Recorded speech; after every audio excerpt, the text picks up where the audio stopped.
social function etiquette. The serving of tea to friends is an old and very enjoyable custom, and so it has its traditions. These rules are not arbitrary, but have grown out of the wish of each woman to please her friends. June's suggestion of using a white linen cloth for the tea table is considered incorrect. A lace cloth or an embroidered cloth or one of Italian cutwork is preferable in that it is better suited to the type of occasion. A fine cloth, something that your friends can enjoy. You show your politeness by offering your guests every consideration. The cloth is spread with care so that it is smooth and hangs evenly at the sides.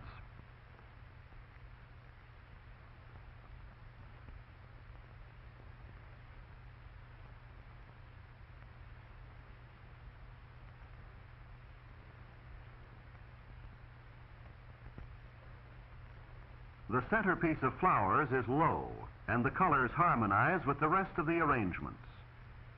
The same care and thoughtfulness are given to arranging the table as have been given to the issuing of invitations, to the choice of dress, and the preparation of the food. June isn't sure what type of candelabra should be used, but she is reminded that candles should not be placed on the table at all unless they are to be lighted and used as the principal light. Since this is her intention, candelabra are chosen which are not too high and which will hold enough candles to furnish sufficient light.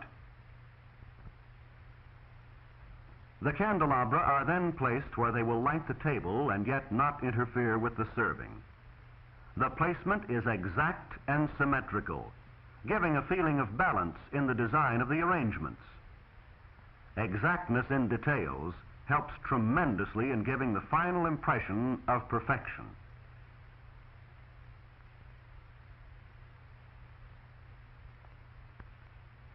Of course, tea is not the only drink that may be served at a tea. Coffee may be offered or punch, and the service need not be of silver. Chinaware may be used. In the placing of the tea sets, the first requirement is the very practical one of putting things where they may be reached and used with ease. The rules of etiquette are, in this sense, always practical and logical. The reason behind each rule is not hard to find. You are treating others as you would want them to treat you.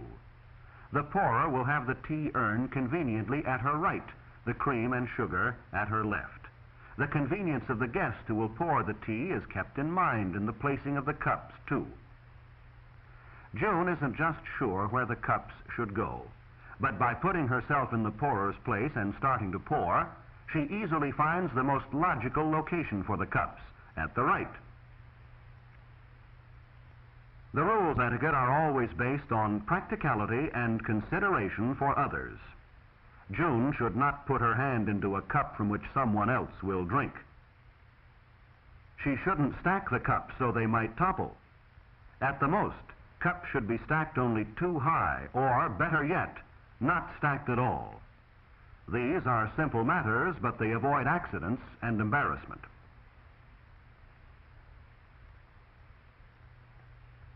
The plates are placed where a guest may readily pick one up, receive a cup of hot tea upon it, and still not have to move all around to reach the food that is offered. At the other end of the table, the plates and cups are arranged in the same way.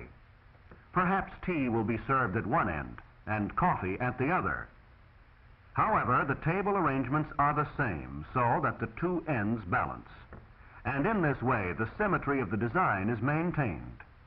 Each part of the arrangement will add its share to the total effect in making the completed table attractive.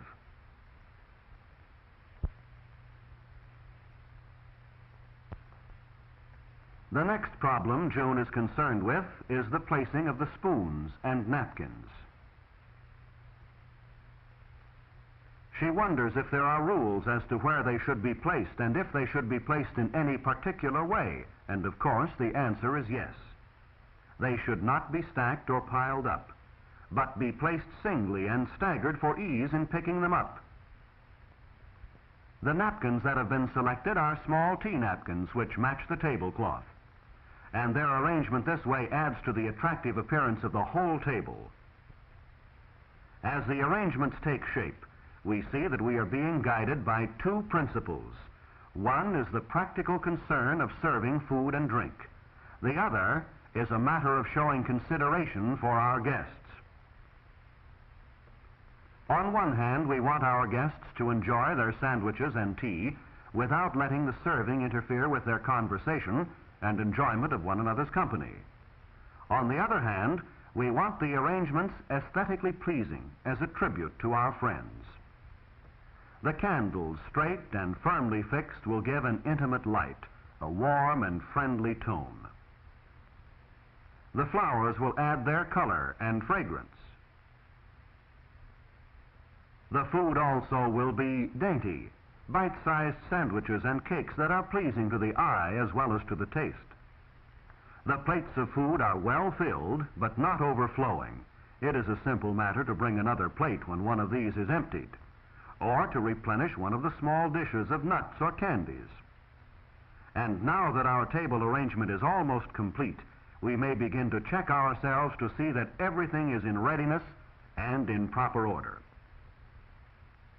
As the guests arrive and see the table, will their first impression be one of orderliness, simplicity, and good taste? Will they then notice that the arrangement is also practical and efficient, nothing omitted, such as slices of lemon for those who prefer it to cream and sugar? May we now be assured that each guest can, with the greatest of convenience and without interrupting her conversation with friends, step to the table, take up a napkin, plate, and spoon, accept a cup of tea from the pourer, chat as she moves along the table, helping herself to lemon, to the nuts or candies, then to the sandwiches or cakes. And can't we be sure that she will enjoy the flowers and the candles, appreciate a fine cloth and nice napkins? Yet through correctness in such things as proper table arrangements, that we show our courtesy, good taste, and friendliness.